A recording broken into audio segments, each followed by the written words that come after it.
L'argument le plus décisif contre la démocratie se résume en quelques mots. Le supérieur ne peut émaner de l'inférieur, parce que le plus ne peut pas sortir du moins. Cela est d'une rigueur mathématique absolue, contre laquelle rien ne saurait prévaloir. Il importe de remarquer que c'est précisément le même argument qui, appliqué dans un autre ordre, vaut aussi contre le matérialisme.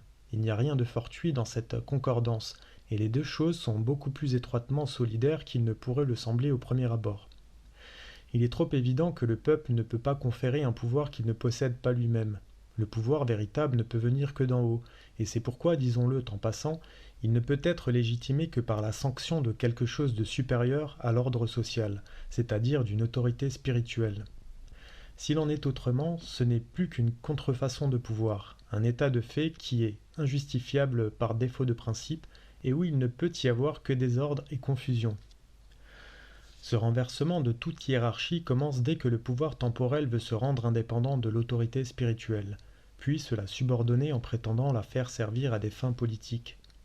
Il y a là une première usurpation qui ouvre la voie à toutes les autres, et l'on pourrait ainsi montrer que, par exemple, la royauté française, depuis le XIVe siècle, a travaillé elle-même inconsciemment à préparer la révolution qui devait la renverser. Peut-être aurons-nous quelque jour l'occasion de développer comme il le mériterait ce point de vue que, pour le moment, nous ne pouvons qu'indiquer d'une façon très sommaire.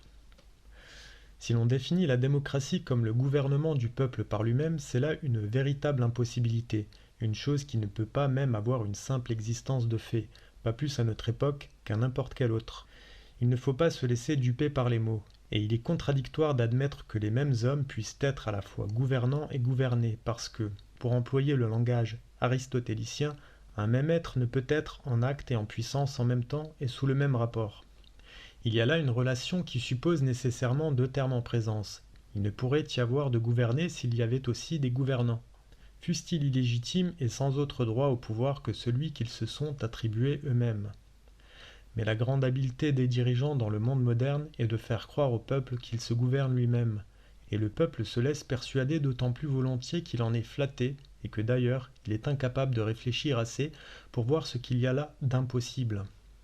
C'est pour créer cette illusion qu'on a inventé le suffrage universel. C'est l'opinion de la majorité qui est supposée faire la loi. Mais ce dont on ne s'aperçoit pas, c'est que l'opinion est quelque chose que l'on peut très facilement diriger et modifier. On peut toujours, à l'aide de suggestions appropriées, y provoquer des courants allant dans tel ou tel sens déterminé. Nous ne savons plus qui a parlé de fabriquer l'opinion, et cette expression est tout à fait juste, bien qu'il faille dire d'ailleurs que ce ne sont pas toujours les dirigeants apparents qui ont en réalité à leur disposition les moyens nécessaires pour obtenir ce résultat. Cette dernière remarque donne sans doute la raison pour laquelle l'incompétence des politiciens les plus en vue semble n'avoir qu'une importance très relative.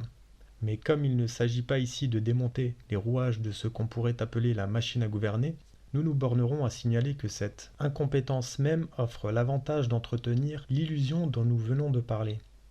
C'est seulement dans ces conditions en effet que les politiciens en question peuvent apparaître comme l'émanation de la majorité, étant ainsi à son image, car la majorité, sur n'importe quel sujet qu'elle soit appelée à donner son avis, est toujours constituée par les incompétents, dont le nombre est incomparablement plus grand que celui des hommes qui sont capables de se prononcer en parfaite connaissance de cause.